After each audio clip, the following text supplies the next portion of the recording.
When a masterpiece like Banjo-Kazooie enters the world, it's only fair and right that a sequel be created. Enter Banjo Tooie.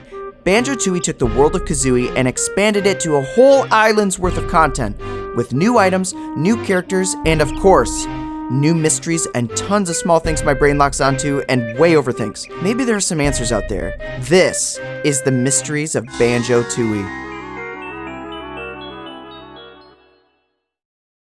Why is Grunty's lair so destroyed? At the end of Kazooie, Grunty falls from her tower and is trapped by a giant boulder, presumably from the top of her tower. So we see the debris fall from the tower, but after this fight and Grunty on the ground, we can go back into the lair and explore to our heart's content. So why is it in Tooie, it's completely destroyed? The paths to previous levels are completely blocked, and even the poster on the wall is not only different, but destroyed. Thankfully, Cheeto is hanging in the lobby and got out, but so many may be trapped in the lair. Did the lair just break down over time?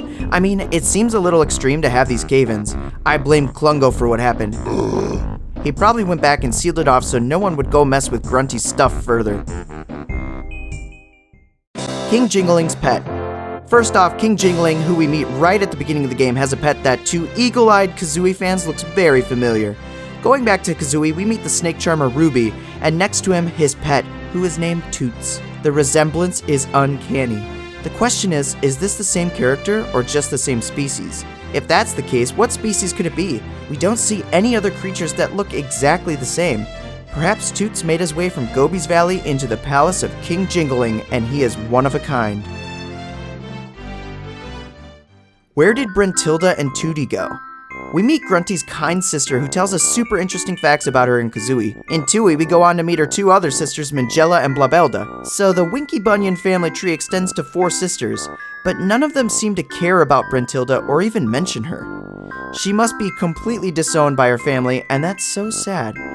We also meet Banjo's sister Tooty, and other than a mysterious missing poster on a milk carton in Cloud Cuckooland, she is also MIA.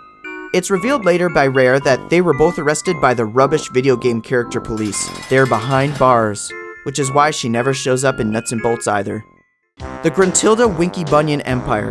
When looking at Grunty, one would assume she is simply a witch, and I mean, she is, but she is also more. Let's start with how in Kazooie she builds a machine to transfer beauty from one individual to another. That takes some serious engineering know-how, and biology, if we're being honest here.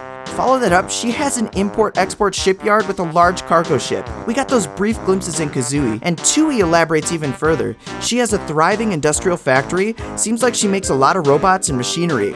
I believe she created Minjijongo here. She also owns a carnival amusement park, Witchy World, where she also acts as a fortune teller in it. And not to mention, she is also a game show host. She's like a regular Steve Harvey.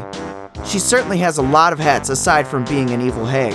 What else could she be and do? A doctor? A race car driver? She certainly can rhyme, so she probably raps too.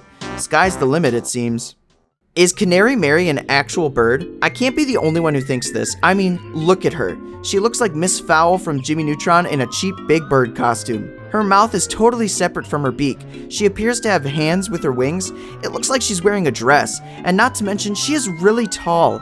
Compared to Kazooie, who is an actual bird, this is a pretty dramatic change. I think it's a cosplay. I don't think she's actually a bird. She's also a pretty decent tech as she fixes the minecart and the flying clockwork mouse, so maybe she built her wings and outfit. I mean, if she was left in that gas to die, it sure was taking a long time, because it doesn't for us to die. She has to have some sort of high altitude mask on. I stand firm, she's not a real canary, she is Satan.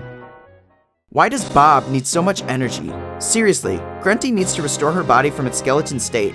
She took the life from Jingaling, not to mention extra energy from around his mansion. She wants to suck the life of all of the Isle Hags to restore her body to normal.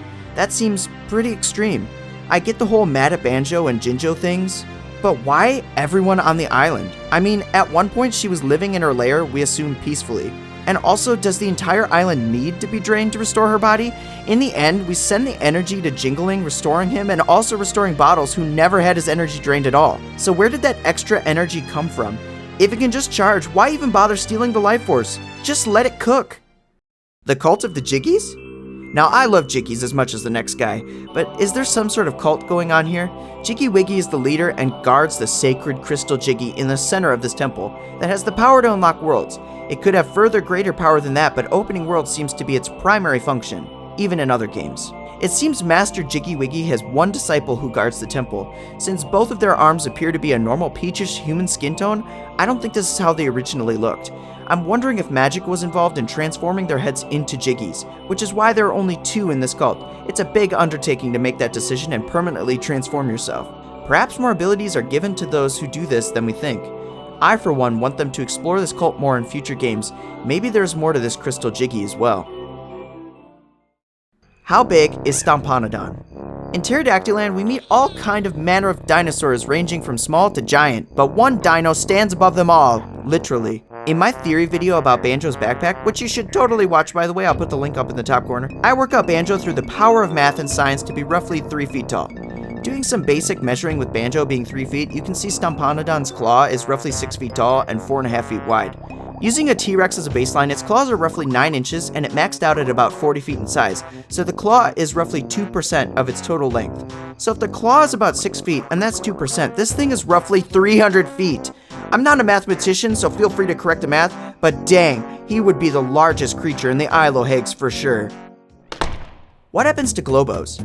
Glowbos replace Mumbo tokens in Tooie as the primary magical item you collect to transform or use magic. You collect these and take them to either Humba or Mumbo. For Humba, you throw him in a pool and it makes it magical, but as you hop in the pool, the Glowbo gets thrown out and disappears. With Mumbo, he actually puts them in his little magic sack to use at his leisure.